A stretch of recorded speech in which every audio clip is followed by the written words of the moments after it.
عرض ادب و احترام. با یه سرویس دیگه خدمتتون میرسم، نسترن آبی درباری. این کار تراکنش 90 هستش، کف قیمت بازاره. سرویس های ما هفتیکن شامل 2 تا مثلثی، 2 تا پشتی مربعی، 2 تا لوله‌ای و 1 تشک. اینا به 2 متر فضا نیاز دارن. اگر مثلثی کنارشون قرار بگیره 2 متر و 40 سانت باید فضا داشته باشید. برای تختای 2 در 1 و 190 در 90 هم فوق العاده هستن. رستوران ها، کافه ها همینا میتونن استفاده کنن. فرق ترمات چیه با هم دیگه که شانشینا قیمتش فرق میکنه؟ برای این هستش که هر چقدر تراکم پارچه بالاتر باشه نخ بیشتری مصرف میشه و قاعدتا قیمت پارچه میره بالا. نخ هم کیلوییه، نخا کیلویی خریده میشه. این پارچه بر اساس گرماژش و سرمایه‌ای که گذاشته شده قیمت گذاری میشه. خدمت شما عرض کنم که به این شکل میبینید.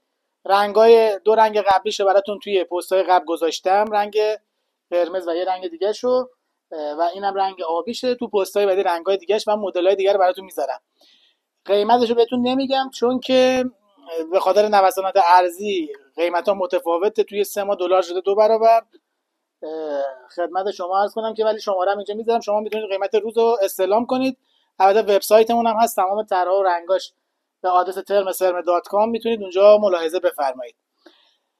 خلاصه اگر نظری دارید زیر همین پست برامون کامنت کنید. ترم سرمه پیشرو در احیای سنت‌های ایران. درود بر شما.